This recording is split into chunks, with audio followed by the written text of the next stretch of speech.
What up, what up, what up? Welcome to this episode of New Orleans Basketball. As always, I am your host, Raphael Rattler, joined by my fellow Middleburger, Garrick Rattler. What's popping with you, bro? What up, bro? Everything's all good here. I ain't gonna lie, I kind of miss being in the studio with you, man. That was a nice studio that we were in, but nah, man, everything's all good. It's hot, continuing to be hot. There's a heat Bruh, advisory that ain't the in New word. Orleans. When is there not a heat advisory here? I got in my car today. I posted it on Twitter. It was said 116, and I was like, nah. It's just nah. But nah, man, everything's all good. Just getting into those dog days. About to get the free agent about to start. Free agency about to start, and you're starting to hear the Pelicans attached to people. You're starting to hear this person's going to get traded to this place, and are they going to give up this amount of picks for Dame Lillard and things like that. So this is when the real like GMing begins, and so it's going to be very interesting to see what's going on. But how's everything on your end, bro? Everything is blessed. To say like it's hot is not, you're not giving it enough justice. Yeah, Like I agree. open the door, you can see the heat. Like you're not supposed to be able to see heat. Like no matter if you're in Louisiana, Texas, it doesn't matter. Like The you can't wiggly escape the lines. heat this summer. Yeah. It's tough, but it's also tough because it's that time of year where there's like no basketball and there's like no football. Shout out to LSU baseball. LSU's having a hell of a year in terms of their sports, but like it's The tough. the Aces are having a hell of a year too. I mean, first of all, somebody needs to check the salary cap sentence on the Aces. But all in all, man, I can't complain. I can't complain. A lot of things going on, a lot of things to talk about in terms of the NBA offseason. Before we get too far, though, make sure you guys follow us on Twitter at NO Basketball. Follow us on IG. Follow us at TikTok. NO Basketball, no E. Again, trying to grow the show. We appreciate everybody who follow and enjoy the content. We'll keep that coming with you. Come with your questions. Come with your comments. We want to hear it all. So like the episode below. Make sure you subscribe to the channel. So yesterday, shout out Chris Connor and Boo Crew. They had spaces open up where you see CJ McCollum, you see Larry Nance, you see Trey Murphy, like get in with the community and really like talk about the season. They were open and everybody was respectful and kind of asked some questions that may have been personal to their experience and some of the things that they went through. So shout out to Chris Connor and Justin and those guys and things like that. Anything you took away from the conversation with the players?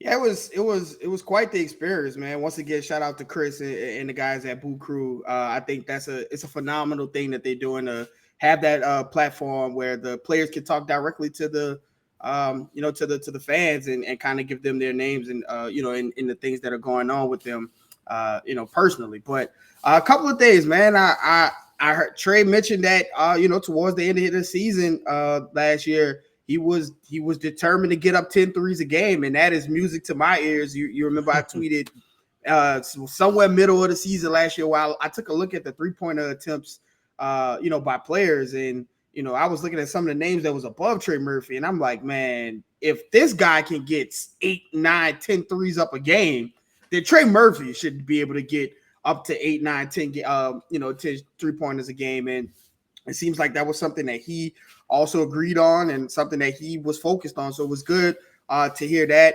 I think Larry Nance mentioned, how it's very difficult, for players as well as, fans to kind of walk that line of you want players to play, through injury and come back through injury. But then you also criticize them when they don't play as well because they are injured.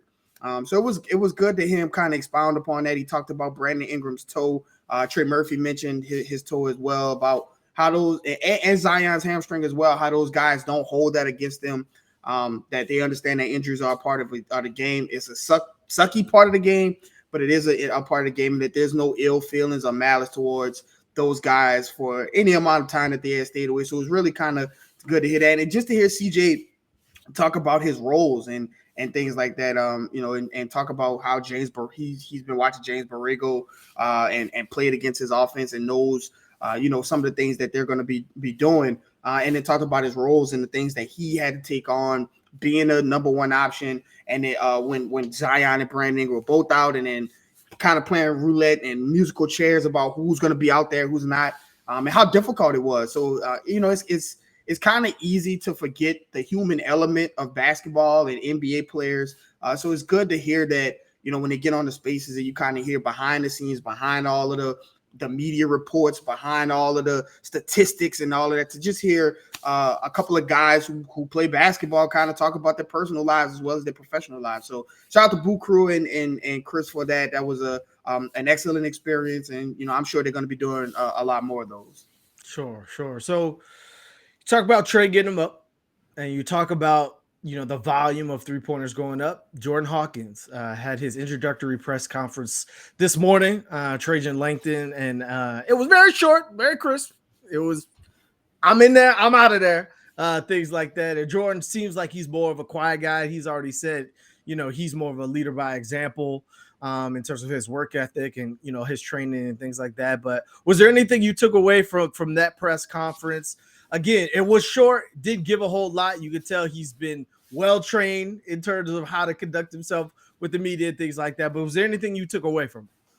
I think for me, it was more about what Trajan was saying about Jordan Hawkins and kind of the Pelicans process behind drafting him. They had him circled as the best shooter in the draft, and he called him the best shooter in college basketball last season, which, I mean, for give or take, I mean, the tape speaks for itself, and things like that. And another thing that he kind of talked about was how much Jordan Hawkins got fouled, behind the 3-point line. And that's something that is, not a lot of people have been talking about and looked at. And it was interesting to hear how many times he got fouled behind the line and things like that. And so, just his demeanor seems like it'll fit in, talking about Jordan Hawkins, it'll fit in right with the team, because there's a lot of guys already on the team who are, the vocal leaders, right? You have like Jose and Najee, and Trey is kind of turning into a vocal leader. CJ is kind of a vocal leader as well.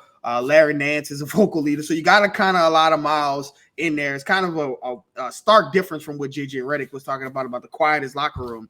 But then, Jordan Hawkins is more like Zion and Brandon Ingram, kind of those guys who are more reserved and things like that. So I think, those playing styles of contrasting styles of personalities will work well. And of course, his movement, shooting, and the things that he's going to bring to the table are going to speak for themselves. So I'm excited to see how he fits in with the guys, because of, it's such a young team, and, he's kind of not even older, but like he's older compared to a lot of guys on the team. And so it'll be interesting to see, him kind of mesh in and get with that team, with the team. So I'm excited, man. I can't wait to Summer League. Yeah, Summer League should be fun yet again for this Pelicans team. So you go get the best shooter in the draft at 14. You sign 2 guys, one in Landers Nolly, that keep an eye on Landers throughout this Summer League.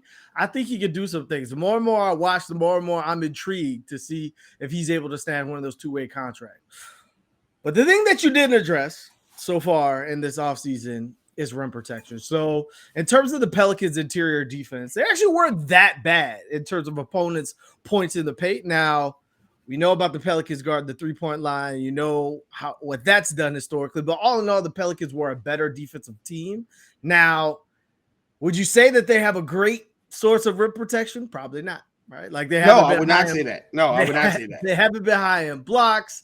Appointed Herb Jones blocking 3-pointers at the 3-point line is not considered rim protection. I'm sorry. Not at all. Not at all. The opponent's field goal percentage was second worst in the NBA at the rim, behind only the Miami Heat, who just went to the NBA championship, or the NBA finals. So, that doesn't scream bells. And then their block rate, they were 22nd in the NBA in blocks. And so some of that, you're like, okay, Zion could potentially help in some of those areas. But all in all, it's just not great in terms of what you need to be able to do in order to close games and finish games in the finals or in the playoffs, wherever it matters. And so Griff talked about it. There's still some time to go in free agency. There's still some things to be addressed in the offseason, and one of those things will be rim protection. So the first place you look with free agency coming up in just a couple of days, sooner rather than later, is the people that will be available. So you talk about the number one name, and let's get out the way, Brook Lopez. It's not happening. Like, listen, if anything, I still think he'll go back to Milwaukee at the end of the day. They better go back to Milwaukee, because if not, I think that opens up a big hole on their team. But if he doesn't go there, it's gonna turn into a bidding war, right? Like, somebody, either one of the LA teams, one of the teams that don't care about the second apron, Phoenix Suns, like, who they just don't care. They'll go as deep into the second apron as they want to. One of the teams that has a whole bunch of salary cap room, they're like, who would be a good vet to come help our young roster that can't play defense? Yeah, Brook Lopez. He's connected to Houston. If Houston might be taking a swing. They have at it. infinite funds. They have infinite fund coupons. Exactly. So between all of those factors, let's say none of that matters, and Brook Lopez is like, you know what? I just want to go to the best fit for me. He's probably not going to a Pelicans team that just missed the playoffs and then didn't make it out the first round either. So, like, all of the different things that you would be looking for as a free agent just don't work in the Pelicans' favor when it comes to that particular player. So then you look at and after that, the list falls drastically off the cliff. Like, you got Nikola Vukovic. That's not helping your rim protection. Jakob Poeltl, he's like okay defensively, like he can hold his own, but he's extremely limited offensively. And so, do you want to pay him to be Toronto? Gonna drop the bag on him? Yeah, like you're gonna have to fight for his services. I don't think so. Christian Wood don't play a lick of defense, and so that's not your answer. Mason Plumlee. Dwight Powell is a less athletic Jackson Hayes. Like, Thomas Bryant. Like, these names aren't great, right? Like, you got Andre Drummond, Mike Muscala, Drew Eubanks. Like, that's not here's one of my starting centers options, right, in front of you. And so free agency is bare. Griffith's showing you, like, he's not about to overpay a free agent with the new CBA coming up. The Pelicans already at the luxury tax before seeing what Trey's extension looks like, seeing what Herb's extension looks like. Like, they're already cap strapped before they even get there. They're not going to be making these, I would say, like, questionable free agent overspends or anything like that. And so the player, like, I look at that's kind of sneaky, but I think he's going to go back to where he is like a Bismack Biyombo. Like, if you could get somebody really cheap who could protect the rim and catch lobs, and that's all you do, and you don't have to pay a lot for him. Like, I could see, like, trying to make an offer for him, but I think Phoenix is going to try to retain their services because, again, money is food compots to them. So if free agency is bare, is there a player that you look at in the trade market that may be available in terms of some of the rumors that are being said? Is there a player that's out there that you would say this is an upgrade from Jonas Valanciunas, or at least a lateral move with similar money and things like that? Yeah, we talked about this on an earlier podcast. I don't think that the player that you will get is going to be as good as Jonas Valanciunas. Again, all respect to the Iron Man and Jonas Valanciunas. This is a 2010 guy. Like, he can do 20 and 10 in his sleep, and it's very easy for him. We saw him have extremely great games where he was hitting. He lit Brook Lopez up for like 8 threes in one game. We still remember what he did to the Clippers when he dropped 40 plus on them, and like, like you see all of these, different games that he has. You see the skill set. The issue is that the fit for the Pelicans is not the best, because the Pelicans already have front court scoring in Brandon Ingram and Zion. They have the switchable big in Larry Nance and EJ Liddell. You have scoring in the backcourt with CJ McCollum. You have perimeter defense with Herb Jones. What you are missing, and you talked about it earlier, you're second worst at field goal percentage at the rim. It's literally a parade to the rim. It's a parade inside our city, just not the good one. So you need to go, David Griffin has said rim protection. He used the words rim protection, not center, not big. He said rim protection.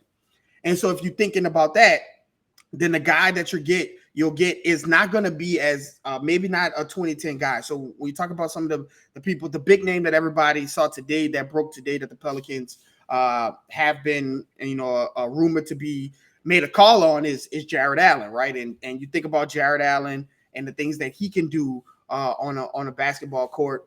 He's not a 20 and 10 guy like JV is. And if he does get 20 and 10, it's not as dominant offensively as JV is. It's lobs, it's rebounds, it's putbacks, it's things like that. It's not throw him the ball and let him get a bucket like JV can do.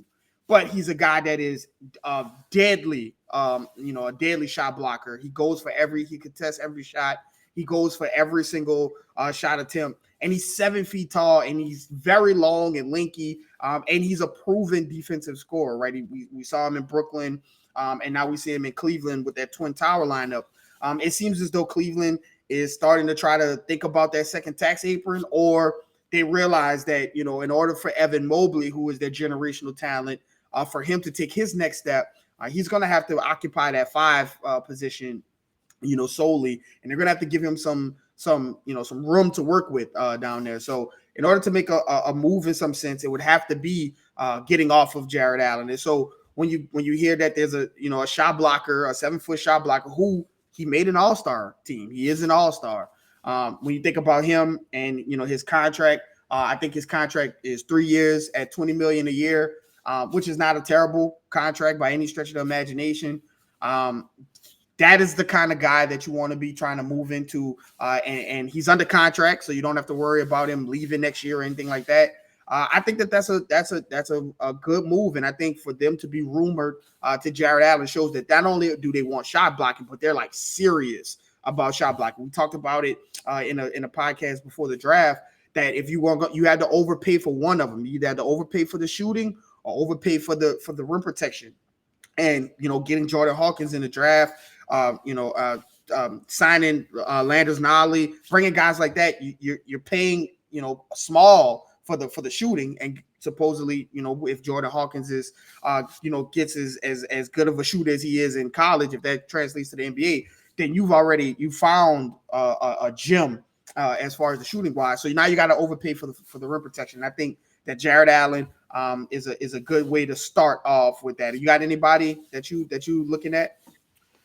I really like the Jared Allen fan. Like, we talked about it. Like, the reason why I prefer Derek Lively to Jordan Hawkins, if the two were both on the board, was because there's just not as many athletic bigs that you could switch and feel like, this isn't automatic 2 or 3 points. Like, there's just not a lot of those available, whereas there's more guys. Like, you may not get a Jordan Hawkins, but like there's more guys available that can shoot. Like, that they may not be able to offer a whole lot else, but they can do that. And so there's more options there than there is that. Everybody's looking for an athletic big. Like, literally, the Celtics just blew up their team to find an athletic big that can switch at Kristaps Porzingis. Like that's what people are looking, and they already had Robbie Williams, right? And so it's just hard to find. And so, I like the fact that the Pelicans are being aggressive, saying, hey, we know what the holes in our teams are.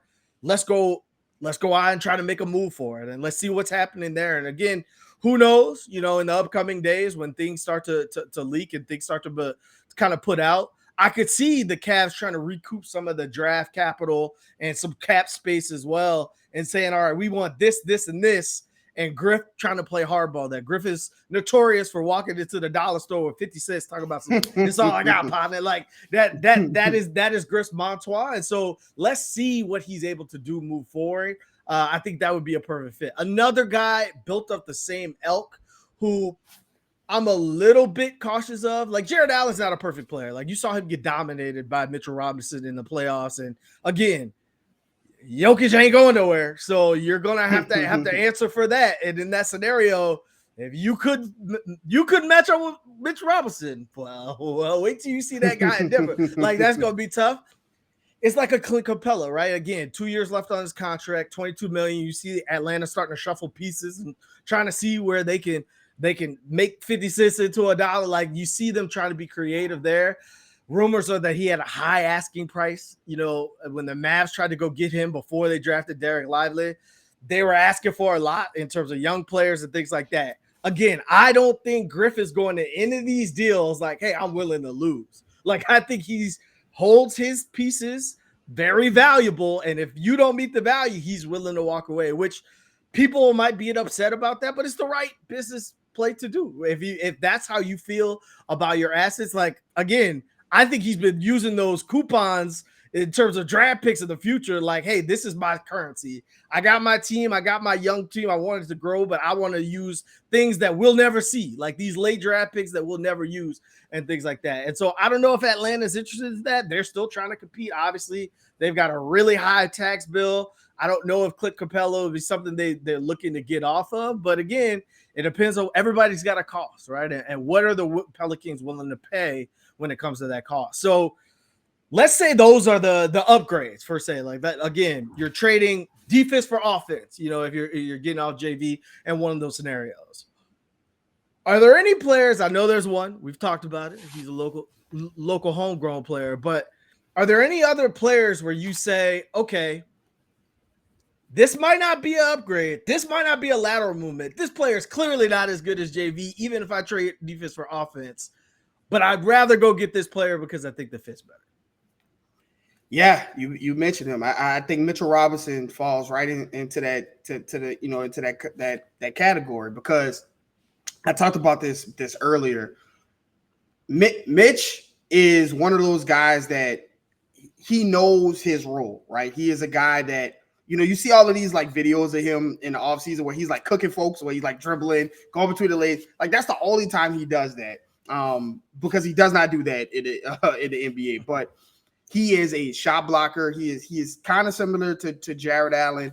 I think he has a little bit less lower ceiling as far as like defensive and being all-star, because Jared Allen also does have a little bit of like offensive, can put the ball to, one dribble on the ground and rise up, two-hand dunk and things like that. Mitch is straight lob threats and things like that. He's not perfect, right? He has some injury concerns. He has some things going on outside the court that kind of kept him from playing a couple of games and things like that. So there's some things going on.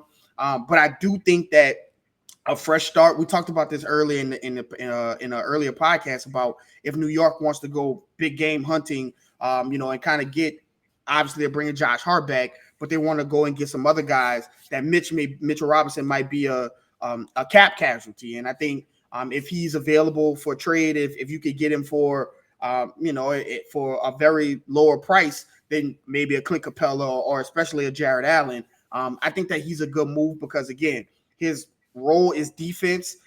He would allow the guys to kind of play up and know that there's a shot blocker behind them, which would give them an extra confidence boost defensively, closing out, playing more physical, things like that.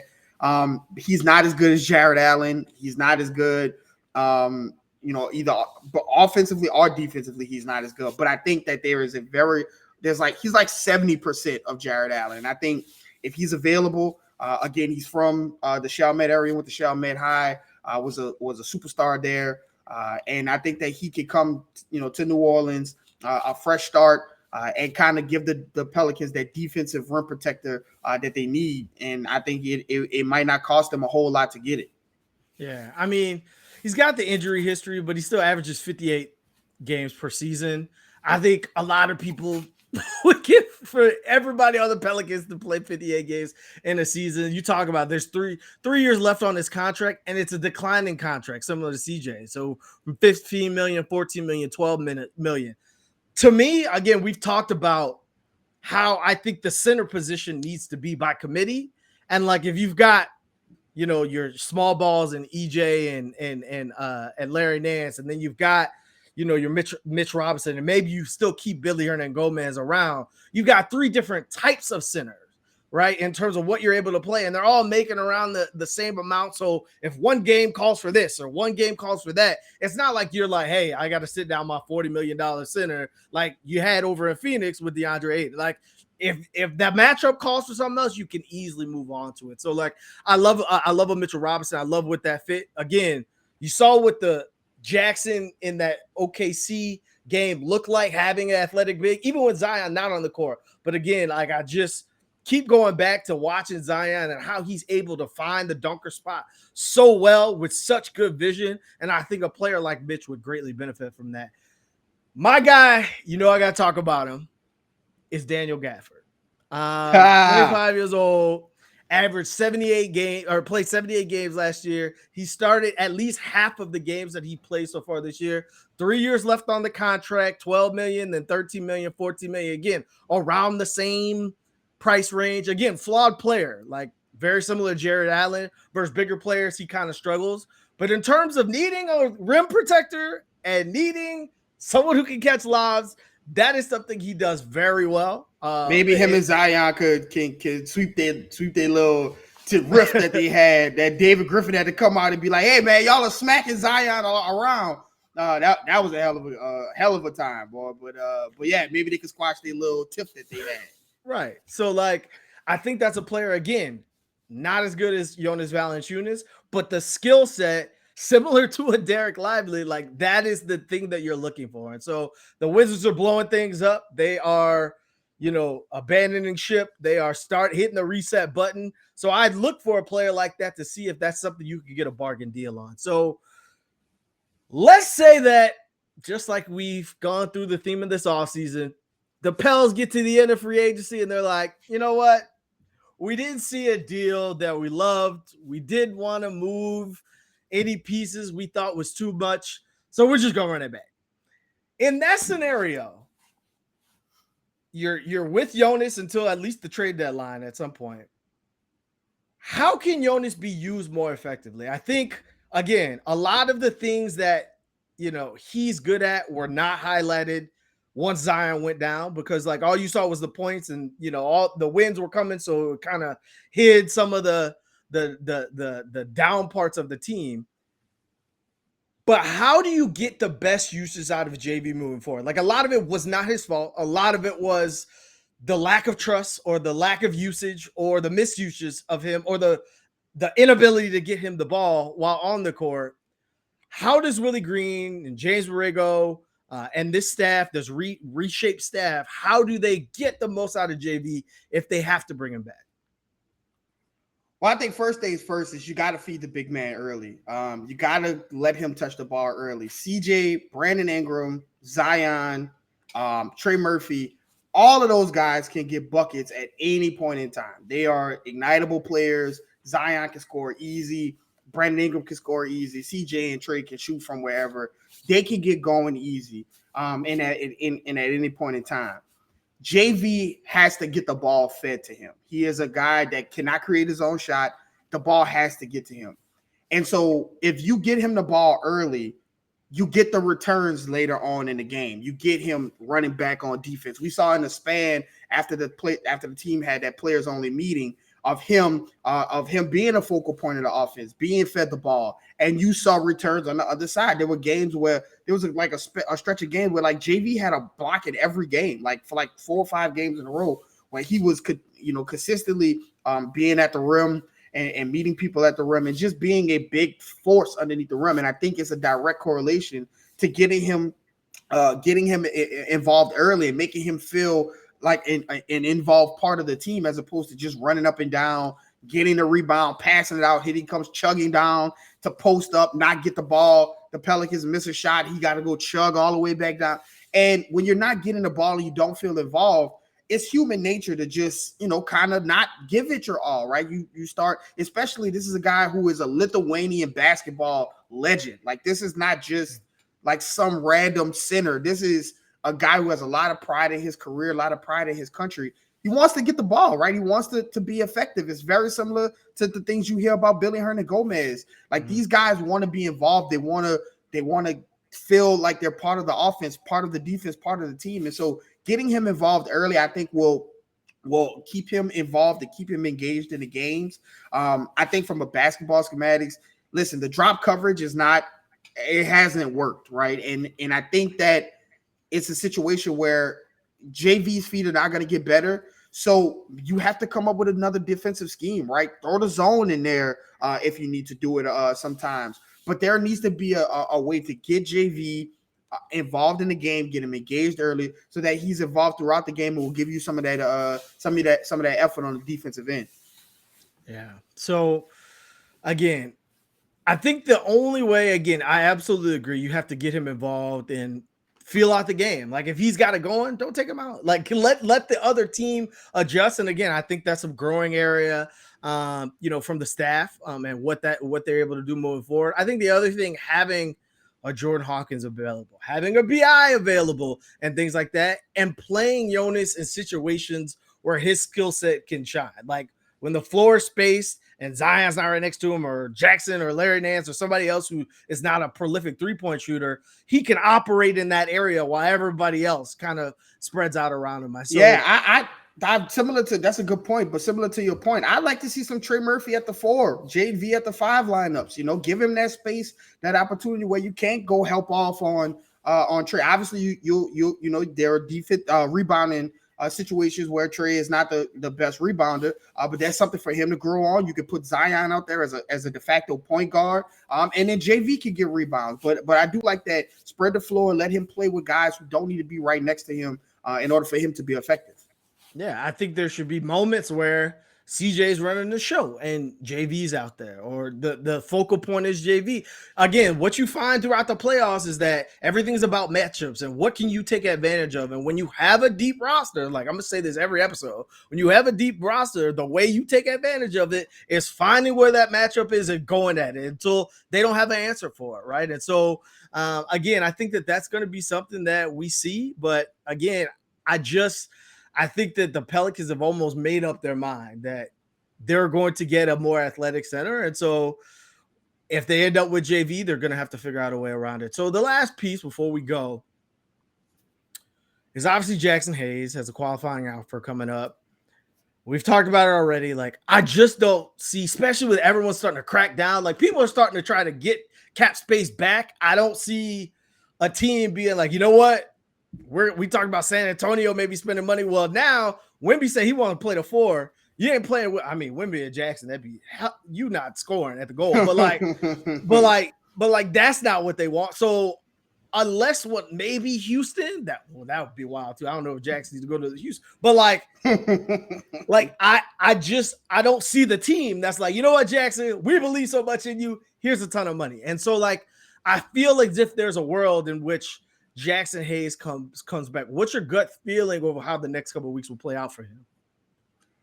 Yeah, I agree with you. I think that there's a lot of teams that are trying to brace themselves and get ready for that second tax apron, which is crazy that we call it the second tax apron. It's really a hard cap, but second tax apron, whatever, if you want to call it. There are a lot of teams that are trying to reverse pivot to make sure that they're getting away from that, or they're trying to clear cap space so that they can get their teams together now, so that when next year comes, everything is already locked into place, and so they can make their moves around that second tax apron. So I think Jackson is going to find himself in a situation where, he's not going to find that lucrative offer out there, and I can see him coming back to New Orleans on a prove-it deal where he could come in and and find minutes on a team that, again, needs shot blocking. But it's upon Jackson to get better at the things that he needs to get better at. He needs to learn, how to play in spurts and not to play outside of himself, because we've seen when he plays in a role that rover at the 4 pseudo 5 kind of role, like he has value. He does things that the Pelicans need, but at the same time, he gets excited and he gets above himself. So I can see him coming back. I think he's gonna find that the market isn't where he wants it to be. Have a prove-it deal, brush your tail in practice and in warm-ups and things like that, and do the things that you need to do to be a pro. If anybody knows you and knows your talents, it's the New Orleans Pelicans. And so if anybody's gonna play you in the roles that they know will be conducive to your success and to your growth, it is the Pelicans. So I can see him coming back on a prove-it deal and just bolstering that front court depth between the guys that are already there. And if the Pelicans want to make a move off JV, I think that even keeping Jackson, even then, after making the move, having him available to be a guy that can play next to a Jared Allen or next to a Mitchell Robinson or next to a Daniel Gafford, guys like that, there are minutes available for Jackson. Again, he brings something that no other big on the team can do right now. And so I think he comes back on a prove-it deal. I think he does remain in New Orleans. I tend to agree. I think it's a similar situation like Josh Hart a couple years ago, where that was the stand year where Josh was like, "I'm out of here," but they came to free agency and both teams need each other. The Pelicans needed Josh Hart. Josh Hart needed the Pelicans. Mid-season, the trade happens. He's about to get a big contract from New York. So I could see something similar playing with Jackson. The Pelicans need it. He needs a good opportunity to shine. In fact, I can see a scenario. Maybe I'm crazy here where maybe they don't find the rim protector that they're looking for. So they end their season with what they have, running back with Jackson. They get to the mid-year part, they get to the trade deadline, and one of the centers gets moved. You got Liam Robbins. Again, I'm going to keep saying that day. You got Liam Robbins on the two-way. Maybe at that point he shows he could bring some value, things like that. But again, lots of scenarios that are set to play out over the next week or so. The Pelicans will have a better outlook at what their final roster will be. Summer League is right around the corner, things like that. With that being said, that's all we have for you today. What you got left for the people, Garrett? As always, you never know what people are going through, so give someone a smile today. Free agency starts Friday. We'll be coming back to you right before free agency to kind of get you primed and ready for that. We'll see what happens. The free agency starts on Friday, but we know free agency has been going on for whatever. Right. So as always, follow myself at Garrick_Rattler on Twitter. Follow my brother at Raphael_Rattler. Follow the page at NO Basketball, no E on Twitter, Instagram, TikTok, anywhere you can find us. And most importantly, subscribe to NewOrleans.network and subscribe to the channel, like the episode below. We'll see you guys on the next episode.